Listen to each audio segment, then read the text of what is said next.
It's Saturday here on Splash Play, and you know what that means. Another jaunt into the world of drafters where we don't have to worry about playoff pods. We don't have to worry about Week 17 correlation quite that much. We just have to worry about building the team that's going to score the most points. Of course, I'm already in a draft room here on Drafters. Got it filled.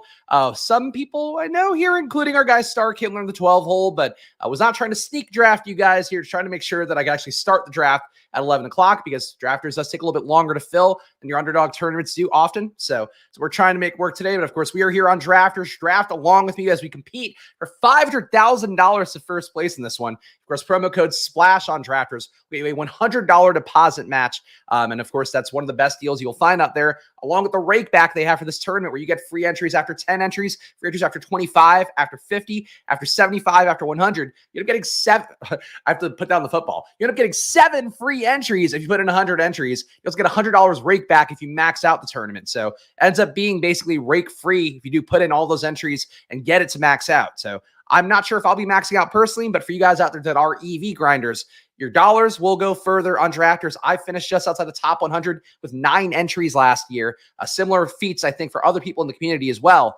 But in particular, that's the sales pitch for Drafters if you're not familiar. And full point PPR, if nothing else, I guess a little bit of a change of pace there from the half point PPR. We do Monday to Friday here for Underdog. Just the chat, though. Here's our guy, Star Kindler, in the 12 hole. Got our guy, Austin, here. Beachhead, Holy Jizz, a Saturday squirt. Yes, indeed. Yes, indeed. And we are on the clock here. And hey, don't tempt me with a good time. Justin Jefferson, happy to start a build with him, no matter what the format is. Full point PPR, sure. If he gets Sam Darnold as a QB, I can live with that. If he gets JJ McCarthy as the QB, I'm happier with it. I guess that would be the one thing you could critique Jefferson for, is that there's a faint shot that we don't know who we're supposed to stack right now with Justin Jefferson, besides obviously his own teammates that are not QBs. But honestly, that part too, like the Viking stack, it's a concentrated stack, at least to start the first 8 weeks of the year. TJ Hawkinson not going to be out there. So you take Jefferson, you take Addison, maybe you take an Aaron Jones or a Ty Chandler for much cheaper. You're pretty much going to command that Vikings offense if it can be productive, whether it be Darnold or JJ McCarthy to start the year. Betting market's still in favor of Sam Darnold right now, and Darnold has looked good in camp. To me, JJ McCarthy, though, you get the young guy out there, have him under team control for longer as a 20-year-old. They would be pretty exciting for them, but we'll see what they do.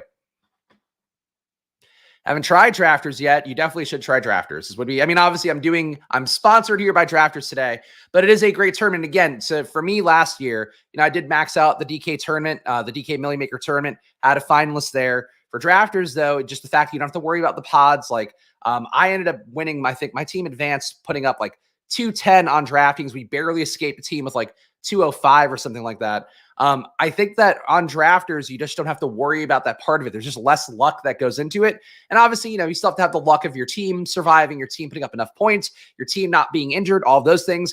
And you do have to spike for Week 17 as well to help leap yourself ahead of everybody else. That was something where I just didn't have the guys who exploded into Week 17 on my roster. So I kind of felt dead in the water where I started the weekend at like number 60, ended up at 107, I think was where I finished.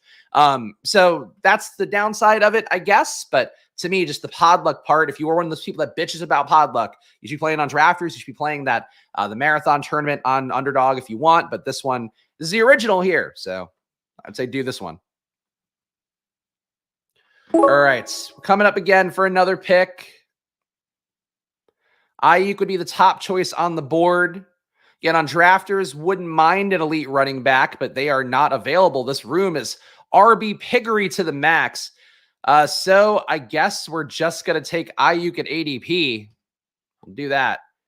Okay, we got Barkley going 18. Taylor here. I guess Kyron comes down enough in these rooms, 32.8 ADP, which he's going to be at eventually, probably pretty soon on Underdog with how those rooms go.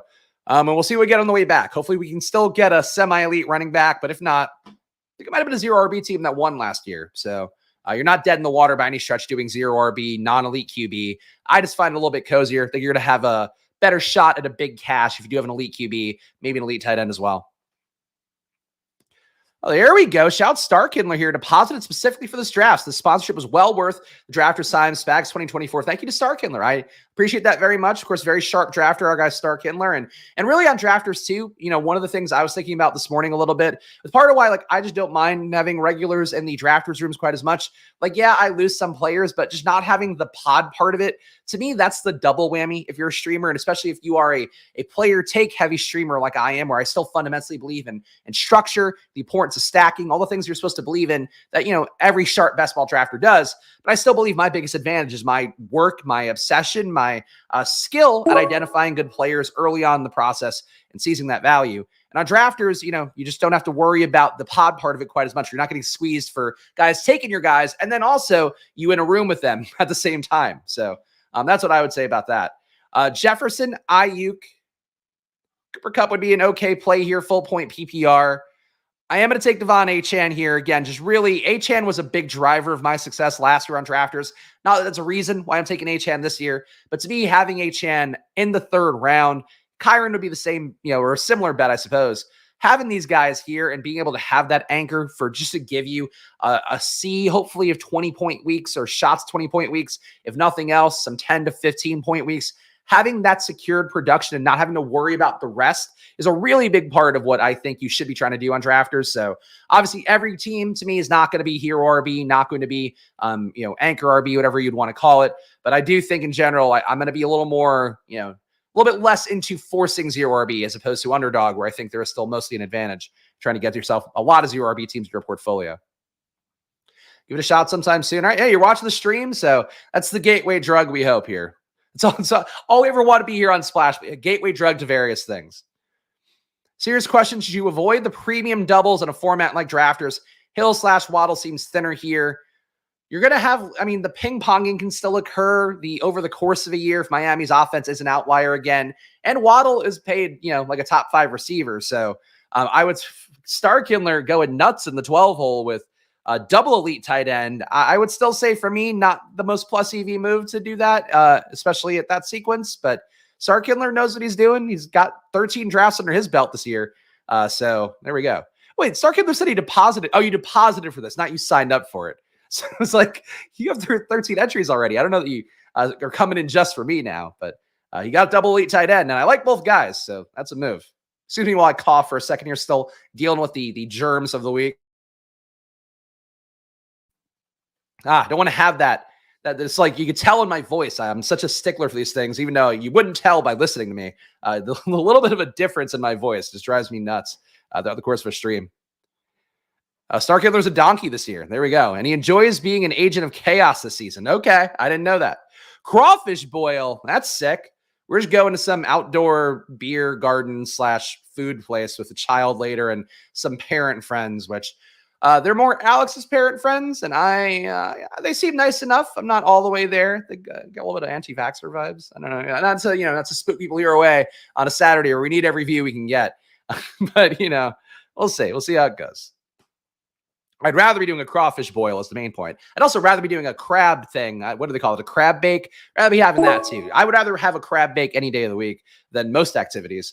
All right, I have Jefferson, IU. Oh, well, guys, we see who's on the thumbnail behind me, right? Let's plant a little flag to have some fun. Let's plant a flag to have a little Terry McLaurin here. Believe in Terry McLaurin very much. Of course, one of my biggest stands on the year on drafters. He goes higher. I actually last night, for all the people that have been bothering me, not bothering me, but asking to varying degrees of kindness / pointedness to do a DraftKings draft, did do my first DraftKings millie yesterday just to get the one free entry before that goes away.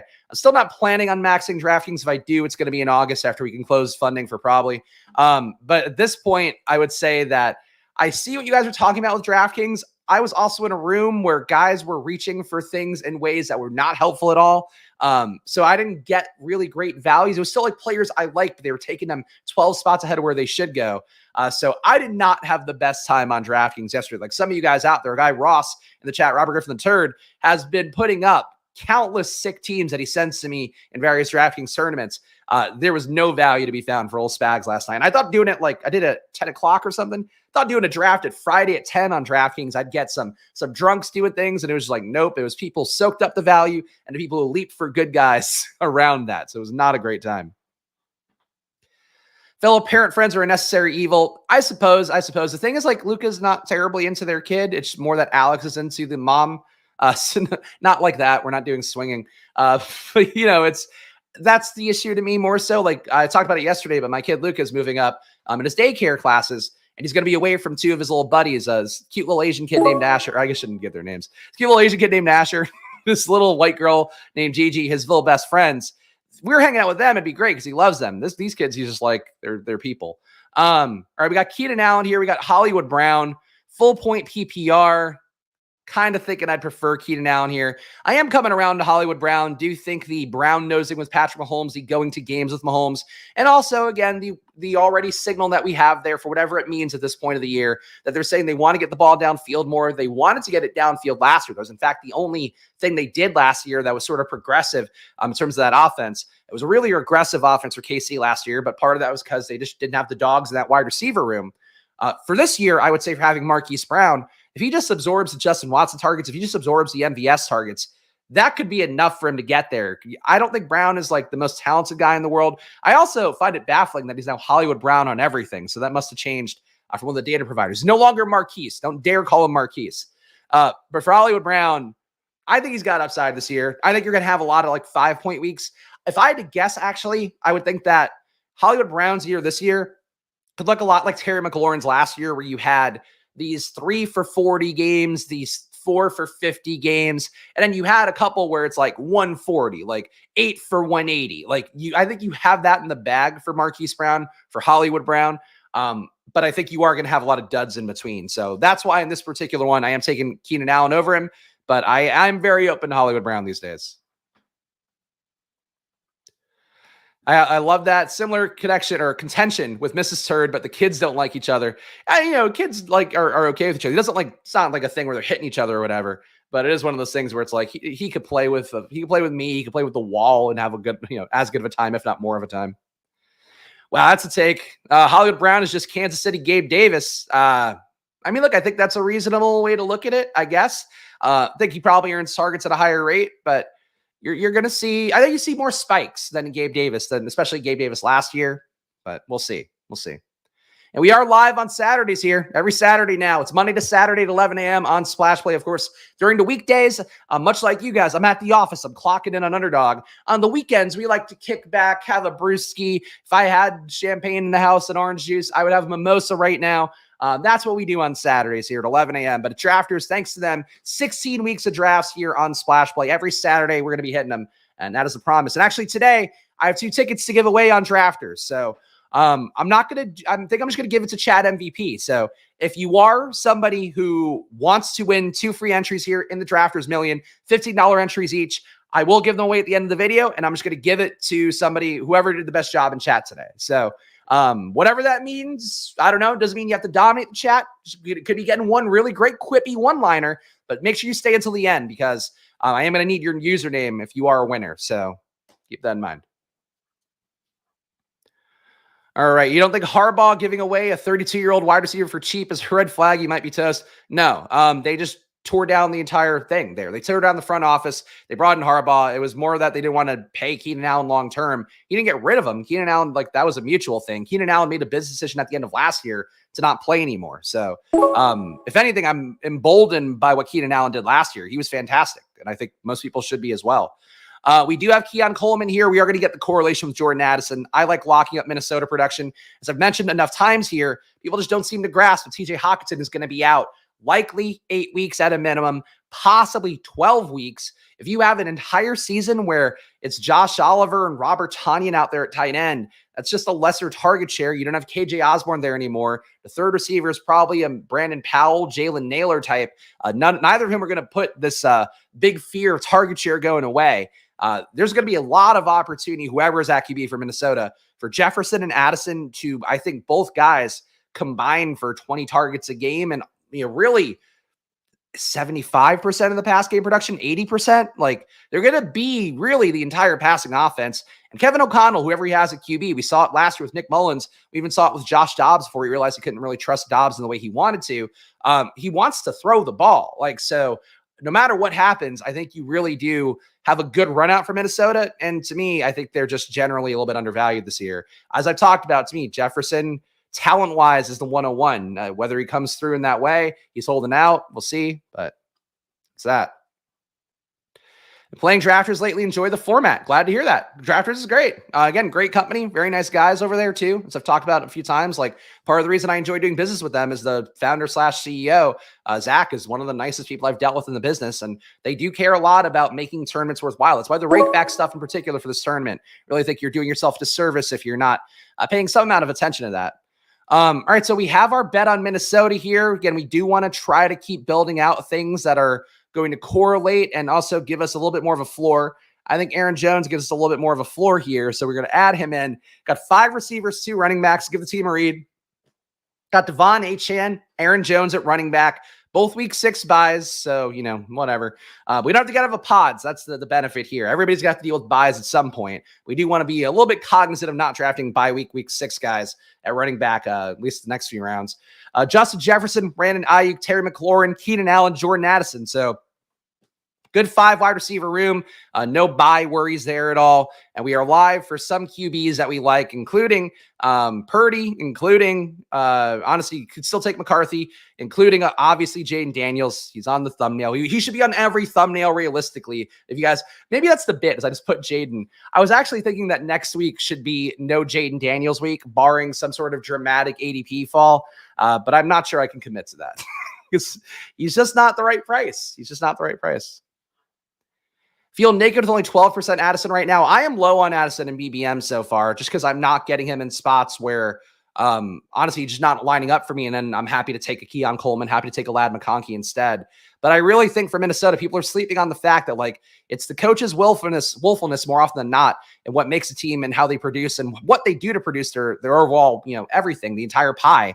And this is a Minnesota team that does want to produce, via the pass game. And it's something that they do it well. So I think no matter who's at QB, I just don't have those concerns.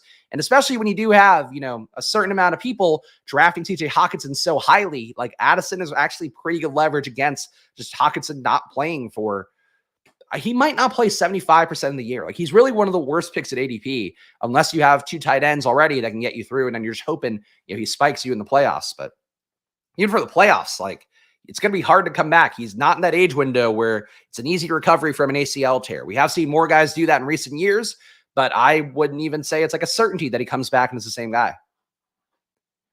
Ass is in the 7th on DK. I'm almost at 30%. Yeah, if he's at the 7th, he looks even better. I mean, I like Addison a lot. I think he's one of those guys where having Jefferson there is just a big blocker for him to give you what you need every week. But the weeks that he goes off, he's going to go off with like a 50-yard touchdown. And if he just gives you 2 catches besides that, like, that's your day for him. He can make a lot of lineups for you, I think. So Addison is a wide receiver 5, fantastic. Wide receiver 4 even, I can live with that. You make a case for 3 if you really wanted to. All right, so I think we got some time to make some moves. Najee here, solidify the backfield. Jonathan Brooks, a little bit more fun, but we need production at week 6. Brooks, maybe a faint shot. I don't think he'll be on the pup list, but a faint shot that it takes him a little bit of time to ramp up. So we'll try to get some week 6 production from Najee Harris instead. At pick 93, I really don't have an issue with Najee at 93. If Najee's going to be going that 90 to 100 range more reliably, especially 100, I'd probably scoop Najee incredibly frequently. Was loving Darnold for this year, but Minnesota has a brutal early schedule, so he's not going to be winning games and staying the starter. I still think there's a good shot he doesn't end up the starter in the beginning of the year either. I think he's just kind of pure safety blanky in case McCarthy couldn't get up to speed at all. But he's right now running with the ones in camp, so you're okay making that bet. I personally would still try to take the Vikings with McCarthy because it's very unlikely McCarthy's not starting by week 17, no matter what. And again, McCarthy has one of the more live arms in football right now. People just don't know it because he didn't drop back a ton, and they critique him for that as though it wasn't Jim Harbaugh. And then the irony too is they're going to critique JJ McCarthy for not dropping back enough, and yet you'll have people also going, Justin Herbert going to have the year. I guess they don't talk like this, but Justin Herbert's going to have the year of all years.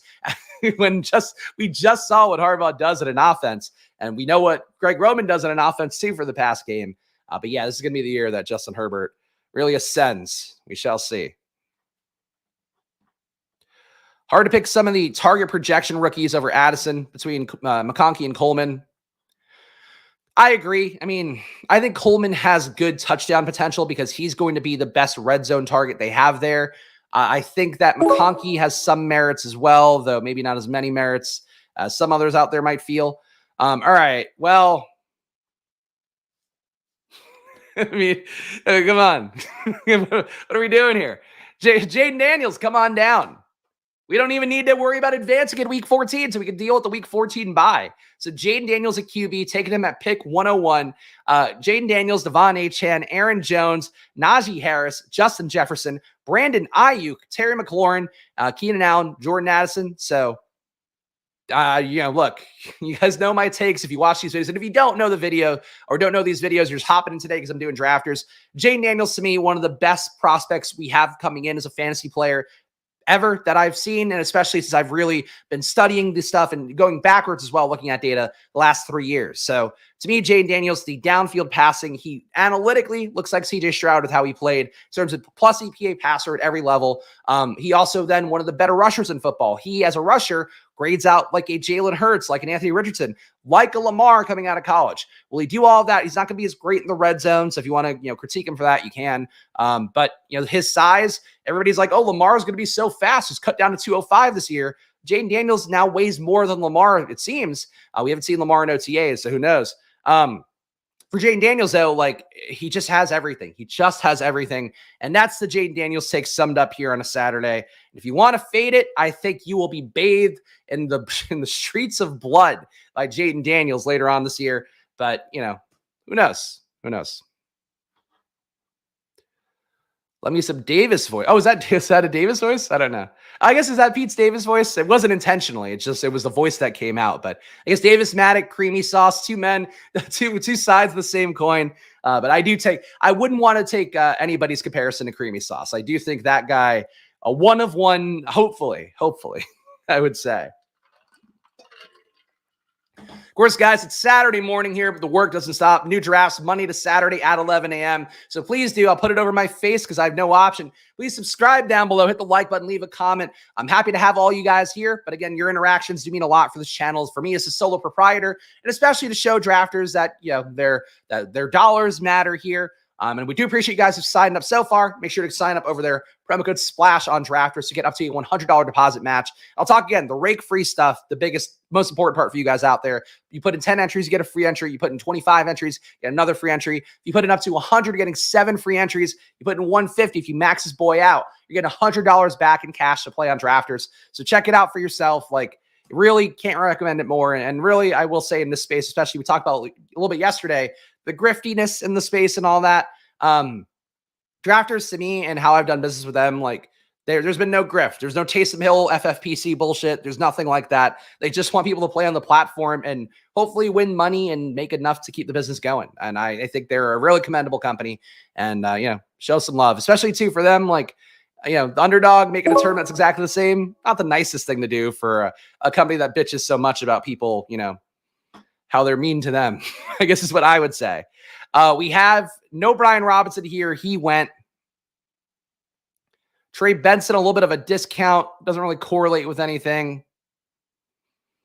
Kind of think I like Eckler more for this build than Benson, and I am going to agree. And I'm going to agree with that. I kind of think it, and I agree with myself that we're going to take Austin Eckler. I was like, did I take Wicks? No, I took Austin Eckler here. Team so far is a 1-4-5. No tight ends yet. We have Jaden Daniels at QB, Devon Achane, Aaron Jones, Najee Harris, Austin Eckler at running back, Justin Jefferson, Brandon Ayuk, Terry McLaurin, Keenan Allen, and Jordan Addison at wide receiver. So happy with the team so far, happy with how it's looking, and we will see how it shapes up. Obviously, live to be a Ben Sinnott team once again, my other big stand. One of the worst things for me this year would be if Ben Sinnott doesn't hit, but Jaden Daniels does.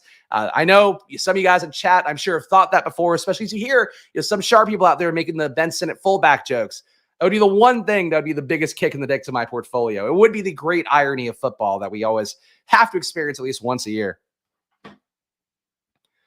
So how much Daniels you have, how am I approaching stacking with Sinnott? Great talent profile, but some coach that played Ertz over same coach. He's already said, Cliff Kingsbury's talked about Ertz being there to be a mentor. He's pretty clear that he doesn't expect him to be this guy that's going to be a bell cow at tight end or whatever you would want to call that. So not worried about that part. The part that I'm worried about really is that I think that Sidnett as a target earner could have been better. Like he still is the second best target earner in that class, but if he were earning, let's say, like what Sam Laporta was last year, 35% target per out run rate, I would feel like there's no way Sidnett can fail. Instead, I think he's going to probably rise to the tide of a very good Washington offense.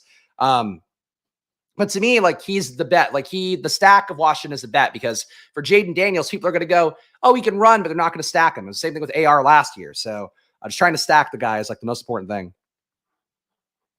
GM thoughts on Cox, like penises. I don't know what Cox you're asking about. Mo Alley Cox? Mo Alley Cox, I have no thoughts about. One of 7 tight ends for that team. All right, we have Jahan Dotson here to add another Washington receiver, correlate more. At a certain point, you need to think about QB more. I guess we're not really at that point yet because no Caleb, no Purdy left. Let's go Jahan Dotson here. So I mentioned last week, I am trying to be more in on Dotson, and I've lived up to that so far this week.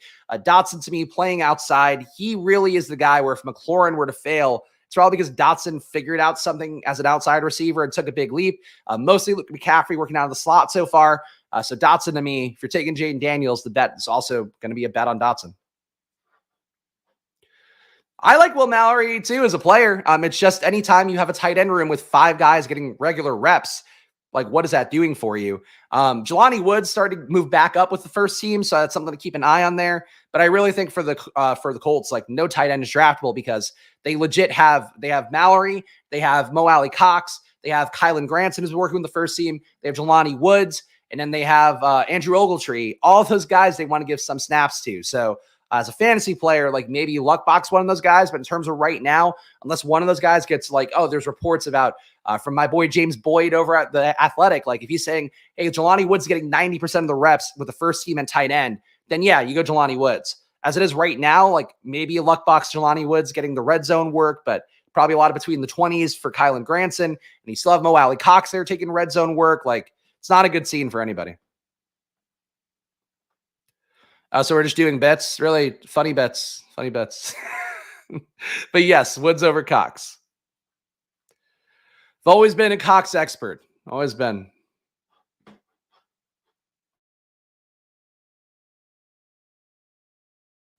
Dalton Schultz goes here at 135. That is a really nice price tag for him on drafters.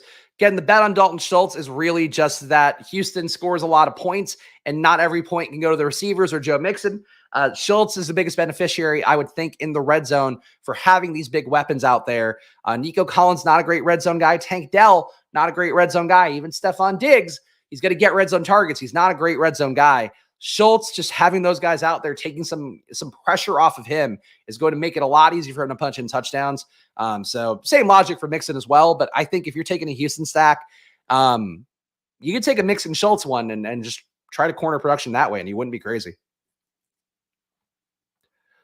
We don't talk about Cox. See yesterday's show for discourse on butts. A lot of butt-based discourse. Lots of girlfriends I had to look up because supposedly their butt was noteworthy. So that was the stream yesterday. If you want to see such a thing, the second draft with our guy Mathology in the room here does end up getting a little bit butt-related.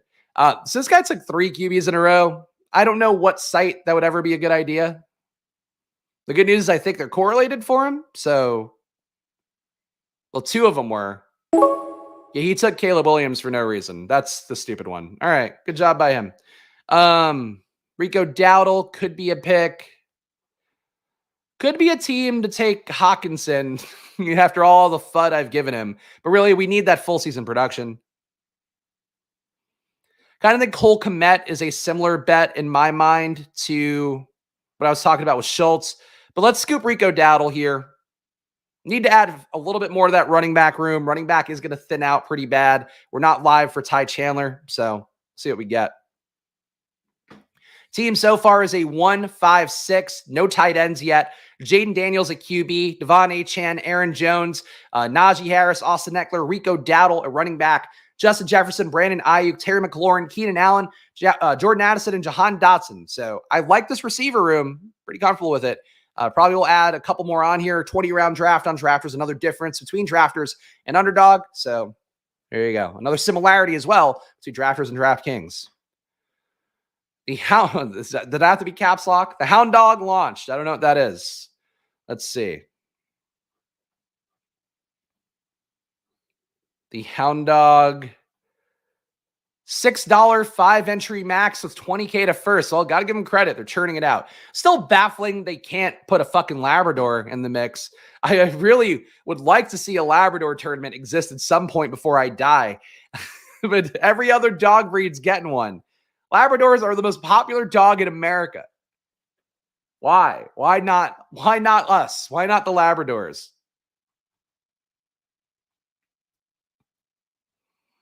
Burton still on the board here. Yesterday we saw on underdog Burton go at 121.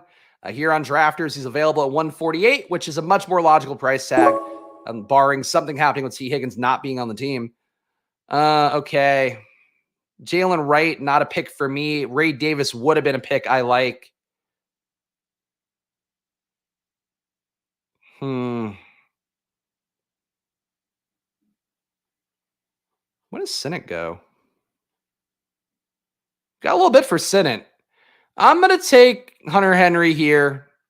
Keep myself alive for a late QB. Taysom Hill would have also been a similarly decent pick, I think, to shore up a 0 tight end room right now. But we'll see we'll see what we get on the way back. But first tight end off the board is Hunter Henry. So happy to get that. And again, just trying to give myself a little bit more of a floor at tight end because we could live with it late, but I don't want to get scooped on Sinnott and then be like, well, fuck. So I got to get something going here. Bullshit would be good too. I don't think they would go with that branding, but sure. Thoughts on Ayuk or Debo getting moved to Pittsburgh or Washington? At this point, not the most likely. Debo, if anything, would be moved to the Jets. They've had the most active interest reaching out to the Niners about it. But the thing is, like, for next year, like, you draft a Pearsall, you draft a Cowing to cover your ass so you can move one of those guys next year, maybe even both. So for Dynasty, like, I think you're fine to take shots on guys like, guys like Pearsall, guys like Cowing. For this year, though, I would say that, like, those guys are going to be there. This is a team that wants to win a Super Bowl. So to trade one of those guys, you would have to have a tremendous offer, or the guy would have to not be willing to sign and not even be willing to do the tender. But at a certain point, Ayuk is going to sign his tender because you have to do it to get your vested year. So for Ayuk, there's no leverage there besides not showing up to camp. They'll come to terms at some point. And more likely it's that they move Debo next year would be my guess. But I don't think they're going to move either this summer. What are my thoughts on bully tight end this year? If you're spacing it out a little bit more, I don't mind it. I think that you run the risk with any onesie position of dedicating too many resources there, and that's going to be hard to dig out of. So it depends. Like, if you're taking a McBride in the 40s and then you're taking like a Pitts at 70, like he falls in a room, or you're taking an Ingram a little bit later, then I think that's okay. But if you're grabbing like Kelsey and McBride, like, you're killing your team. So it just depends on the configuration of it. And Kelsey, too, in these rooms, by the way, I noticed it on DraftKings yesterday, on Drafters here as well. Kelsey is top 30 on DraftKings and Drafters, and reliably going top 20 on DraftKings. That's something that, like, you don't want that. You don't want that with another tight end. You're really compounding the potential for error there. QB's got another guy taking 3 QBs in a row. These guys love just steaming 3 QBs in a row. Hopefully he actually has correlation with them. And it doesn't look like he does. To be clear, just because it's drafters does not mean that you just don't correlate QBs with it. You don't just take random QBs for no reason. It's not going to help you out the most. In case I have to say that out loud for anybody out there. All right, pick coming up here. We could finish the RB room with my boy Bucky. We could take Taysom and make it a 3 tight end build. I think I'm inclined to try to finish the RB room with Bucky here and hope that you could just push Ben Sinnott quietly back. Somebody could take Taysom Hill. Somebody could take Luke Musgrave. Hopefully Sinnott will come back, but we'll see what we get on the way around. 0% in Kelsey on DraftKings. He stays in the second. Yeah, I mean, Kelsey, I still think he's got spike week upside. It's just he should be priced more like where Andrews is going based on how he did last year. Like, he disappeared from that offense. And I've said it before, and I hate giving like fantasy counselor or adjacent takes.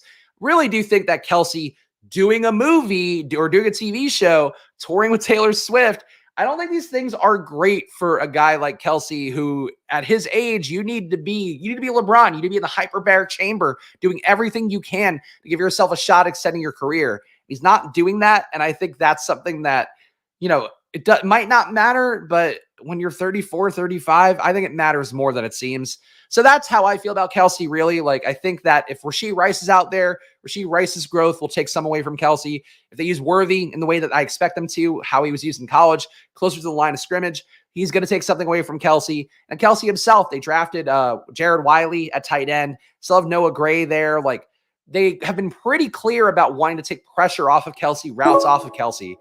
So to me, really think that's something to watch out for.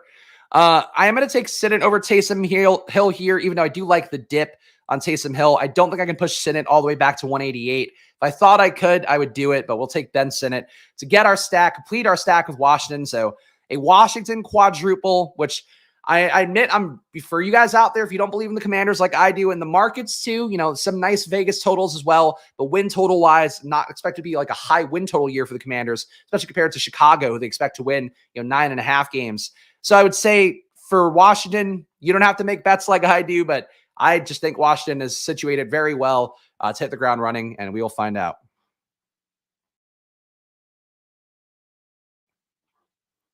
Can't stop taking Kincaid. I like Kincaid. I don't take Kincaid very often, though. Trying to be with the field on him, a little bit above him. Loved him last year. I just think there's a little too many bodies in that room and receiver that aren't great target earners. And I think what you're going to end up with is like a room full of 20% target earners, which is okay, which means there could be spike weeks. But in terms of like elite tight end, I'm a little bit less into Kincaid than I am, let's say, Trey McBride, where that ball in Arizona, it's going to go to MHJ. It's going to go to Trey McBride. It's going to go to Michael Wilson occasionally. And that's basically it. Everything else is going to be just, in the pass game. There'll obviously still be a run game there. For like Buffalo, you have Keon Coleman in the red zone, who I think is going to be a guy that is valued in the red zone. You have Shakir, who was one of the best guys in EPA last year, at a 0.7 EPA per target. It's crazy for a guy who actually played a good amount of work last year. You have Curtis Samuel. If they talk about being the wide receiver one there, he's still a guy that functionally, even though, I don't think the most highly of him historically, like he's a guy that is a pro receiver who does some Khalil Shakir-ish things. I think those are things that also kind of cut into where Kincaid's going to be the most targeted. So I like Kincaid. I don't love Kincaid to that extent, but I get it. That's it. It's Sinnott.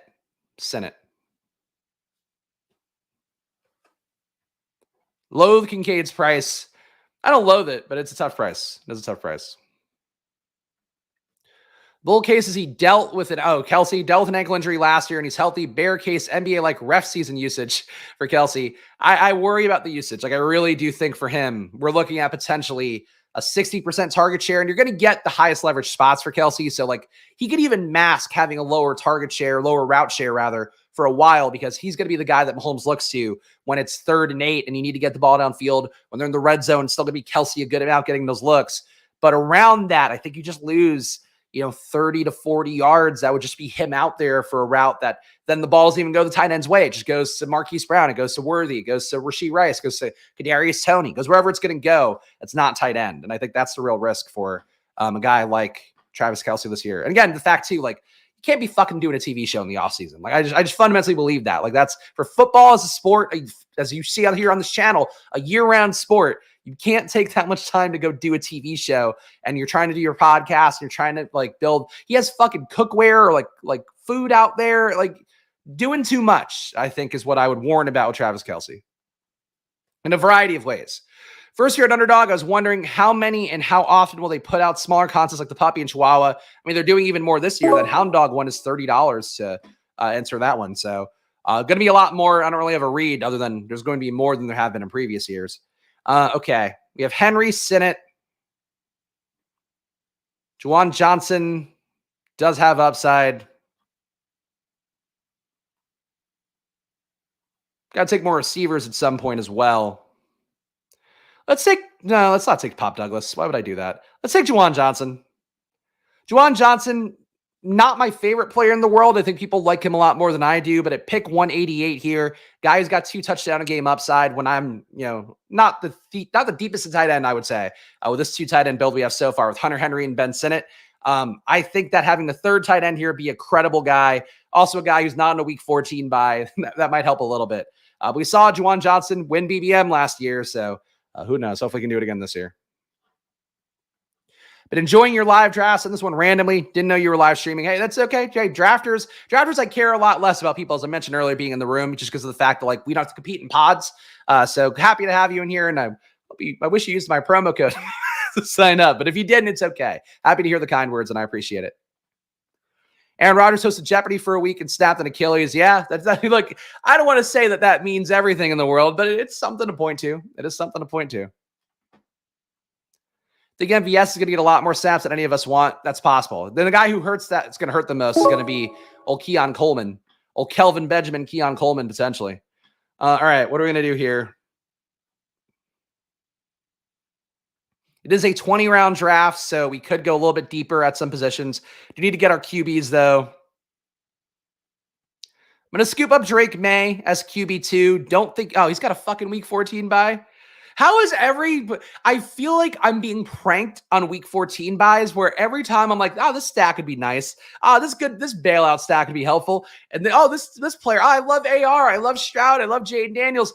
Everything I like has a week 14 buy. Bo Nix has a week 14 buy as a bailout. I cannot escape week 14 buys. So we're going to have to, we're going to take McCarthy anyway, I think. But fuck, that's brutal.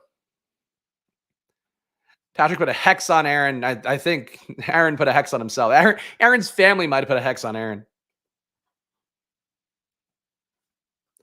Damn, this team. Fuck week 14, though. Week 14 is going to be like the worst week of my life. Week 14 is going to be, it's going to be like me paying a tax for everything I've ever done wrong in my life, which I'm sure is more than enough. Jesus Christ, man. Can't escape week 14 buys. Let's give this team a read, see what we have to do on the home stretch. We got Jaden Daniels and Drake May, so we definitely need a 3rd QB. Obviously, we have a few in mind here. Didn't have to take one too early because of the stacks we have. We have Devon Achane, Aaron Jones, Najee Harris, Austin Eckler, Rico Dowdle, Bucky Irving. Pretty deep RB room, especially for having Devon Achane on that one. We have Justin Jefferson, Brandon Ayuk, Terry McLaurin, Keenan Allen, Jordan Addison, Jahan Dotson. A little lower in volume at receiver, but I think we got such elite talent early at receiver that I'm not worried about it too much. And I can tack on a few guys late that I don't mind. Hunter Henry, Ben Sinnott, Juwan Johnson are the tight ends. I think we salvaged tight end well enough. Maybe receiver isn't deep enough for some people, but the thing really is if I'm going to invest all my early draft capital at receiver, besides one pick for Devon Achane, I did the thing then. That you filled your bucket enough, you can feel confident with that as your baseline. So for a 0 RB-ish build, or a hero RB-ish build rather, I think that's my logic for it. But obviously, in general, still want to get to 8 receivers at a minimum, and I think we still will in this room. Drafted 3 week 14 QBs on accident because they're all great. They're all the best plays in football where the QBs are on bye week 14. Week 14 is going to be a terrible week to watch football. We have JJ McCarthy here, which is going to take him. So 3 rookies in this build. Only one of which I think is a guarantee to start the year. Still do think McCarthy more likely than not will. But he's got to win that job over the next 3 months, and hopefully he will. Right now, though, he's not getting handed to him. So, your risk variance for that, your risk absorption for that, going to probably vary for mine. Do it all the time, grabbing Daniels and May or Nix. Yeah, for me, it's more like, I take a Stroud or an AR, and I'm like, this is great. And I'm like, fuck, I want to take Jaden with this, especially with AR, to have double mobile QBs. As we talked about, that's the Konami code to give yourself a chance to make up for a lot of bad shit at other positions. To not have those guys with the same buy and have to take a 3rd QB, it's just going to make those teams a little bit tough. That said, I do think if you are willing to absorb a 0-point week 14, your team is going to be more unique for it because people just aren't willing to do it. So if your team is crushing, for underdogs format, your team's crushing the first 13 weeks because your 2 week 14 QBs were just going absolutely nuts. And it could even be just Stroud and AR. Those guys could have historical years this year. I think both of them have it in their bag to have historical production this season. You might be so far ahead that it doesn't matter that they didn't give you any points in week 14. So that's the trade-off. But obviously, who knows? The winner 2 years ago on drafters didn't have QB points for 2 weeks with solo Jalen Hurts. That's interesting.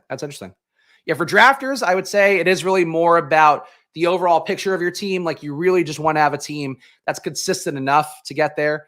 Oh, good point. I actually forgot about that. Lamar is week 14 as well. So if you love mobile QBs, week 14 is not it's not your week. Unless, it's Josh Allen. Well, I guess a little racism maybe. Only Josh Allen is. We don't get Lamar. We don't get Richardson, and we don't get Jaden. I don't know, guys.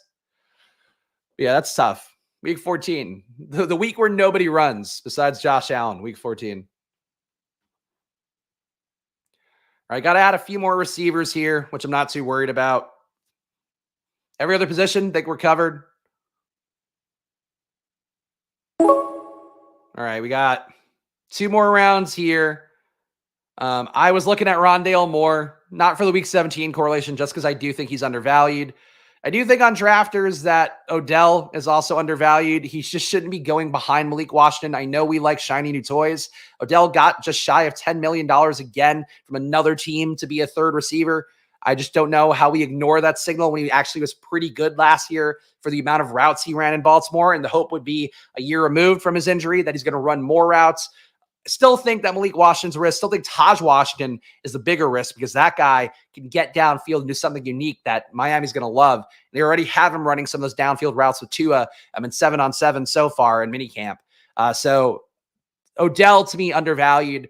But I do think, if you take Malik, you can take him, but take him after Odell. That's really how I feel about that. Josh Allen, MAGA's mobile QB. I don't know if he's a MAGA. I feel like he's dated pretty liberally. He's dated pretty liberally, but also I think a lot of liberal women. So maybe, I don't know. I don't want to speculate here. We don't want to get in that bag again here. I know how the chat responds, especially this week, I'm sure. So we'll keep it PG here. Politically guaranteed not to talk about. PG. I'll be nice on a Saturday. Guys, if you're watching this video, and again, if you appreciate me biting my tongue and not going on a rant and this week, please hit the like button, please subscribe. All that does help me out here. Again, doing 6 days a week of content just to get these drafts out there. And again, showing you my process, showing you what I'm doing every week. And ultimately, you can choose to follow it, you can choose to fade it. I'll always give you the case for it. Always look at the data, always debate it. Think about the game theory of things. That's the promise here on Splash Play. It's not just, hey, just draft this guy at ADP. Like, we all get that part of it. But there's more, I think, and I think it's going to take more to win these tournaments these days than just, hey, great structure. Like, you can always win with great structure, but I think if you have good takes around that, good analysis around that, hopefully that's where the biggest gains are. We'll see. I took Eric Gray yesterday in my DraftKings draft in round 20, so I will highlight Eric Gray going here. No reason, and I will say this as bluntly as possible. No reason whatsoever that Tyrone Tracy should go in the 170s in rooms and Eric Gray goes undrafted. That's not one where I'm like, I'm dying to get Eric Gray. But these guys are the same bet. They're just a bet on pass game work for third down that honestly should still go to Singletary, but can go to one of those guys. Eric Gray's at least been involved in passing downs with the first team. And last year, the Giants made him be on the active roster returning punts because they wanted him to be out there. Like, he's not good at returning punts. They don't have them doing it this year.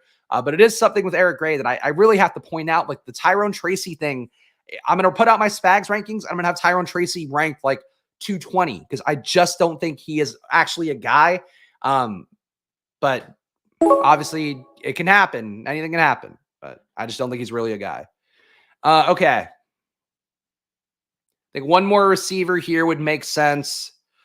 We do have the bet on New England a little. Could just do a gross MVS share. So we talked about him. Maybe it's a sign that we talked about MVS. 20th round MVS. Final team here. We're going with Jaden Daniels. Oh, Tracy is 2024 Zach Evans. Preach, boy, preach. Thank you. Spags, how many completed BBMs thus far? I'm at 35 as of yesterday. Final team here, 3683. Jaden Daniels, Drake May, JJ McCarthy. At running back, Devon Achane, Aaron Jones, Najee Harris, Austin Eckler, Rico Dowdle, Bucky Irving. A wide receiver. And we're giving away 2 drafters tickets, by the way, as I finish this. So stay tuned. Justin Jefferson, Brandon Ayuk, Terry McLaurin, Keenan Allen, Jordan Addison, Jahan Dotson, Odell, and MVS. So we made up late volume there. Obviously, the top 6 are going to carry most of the water here, and I'm happy with that. And Hunter Henry, Ben Sinnott, and Juwan Johnson. Those are my teams there. Oh, one ahead of Meatwad. There we go. And estimates 2024 Kyron. We all agree. All right, let's give it away here. I'm going to give it away to the two people I thought performed the best in chat today. I'm going to try not to just give it to our guy Ross because I know him too well. I'm going to give one drafters ticket to our guy Star Kindler. So Star Kindler, I already have your username. So you win one $15 ticket. And you know what? Kurt, you're new around. Actually, Ben, you did a great job. This is tough. All right, guys. I'm going to flip a coin. Let's do that. All right. So it's either Kurt or it's Ben. It's either Kurt Buswell here or Ben. What's your last name? Ben Havard are going to win the other drafters ticket. Let's do coin flipper. Coin flipper. All right. Let me share this screen real fast. We'll go back here. All right. Let's flip it. Heads is going to be Kurt wins it. Tails is going to be that Ben wins it. It's tails. Ben, give me your drafters username. Ben, if you could leave it in chat, do it right now or leave it in the comments after the fact. But there we go. 2 free tickets given away today. We'll have one to give away every week here on stream. Star Kindler, Ben Havard, get the first tickets on drafters. But of course, drafters, check it out for yourself. Really, I'll give them the plug here on screen one more time. I will say full vocal support for them. They care about making good tournaments for you guys. And that's really the important thing for me in coming in for another year, adding another day of streaming for myself. Obviously, they paid me some money for it, but really not enough. So like, I want to be involved with good platforms. I do think drafters with the rate back stuff, especially for you guys out there, if you want to fill out tournaments, like, yeah, you keep chasing every underdog tournament. And I think that's fun too. But on drafters, not having to deal with pods. You have 17 weeks, full point PPR. You also, again, had so many people in the community last year, myself included. I finished top 110 without having more than 10 entries. We had a bunch of guys there with less than 10 entries who finished top 100, top 50. So that's what you could do for yourself on drafters. Check it out. Promo code SPLASH on there. Up to $100 deposit match. And again, free entries, up to 7 free entries if you put in 100 entries on there. And then another $100 if you max it out. It gets put back into your account. So you're not paying rake to enter a tournament where you win $500K. Like, it's really the best deal in best ball right now. So check it out on drafters. Still love underdog. Play on there. Check out the hound dog or whatever. But really, if you want your money to go further, I do think drafters will do it for you. We'll be back next Saturday with drafters. Make sure to follow me at Chris Spags. Follow the show at Splash Play Pod. Of course, if you want to support the channel, hit the join button down below. Your $4.99 gets you access to a VIP Discord, 10 team reviews a month for me, and my Spags rankings are going to get updated probably by tomorrow. I'll have it back on the channel. So check that out. Lots of things here. And of course, your support does go a long way for me as a solo proprietor who doesn't make a lot off of this and is trying to make it into something viable. So I hit the join button down below and I will always try to return the favor and doing the best I can for you guys. And I'll be back on Monday with more. So, hey, shout out to all you guys who hung out. Appreciate you guys being with here on a fine Saturday. Hope you all enjoy your weekends. Go get some vitamin D, get some beers, or if you're being a lame ass Gen Z, get some non-alcoholic beers. I'll see you guys again soon. Enjoy. Oh, and go check out Probably. Plus 1,000 home run we had yesterday. Colt Keith. Have you even heard of Colt Keith? Because Probably has, and we fucking crushed. It was 10 units yesterday that I got back. So really stoked about how Probably's data is working. Check it out. My baby as well. Promo code SPLASH at probably.com/subscribe. Gets you half off. And there's also a 7-day free trial on the App Store. Anyway, back on Monday. See you guys then. And here's a nude egg. Enjoy your weekends, guys. Gobble that up. Enjoy your weekends, guys. Good luck. Bye-bye.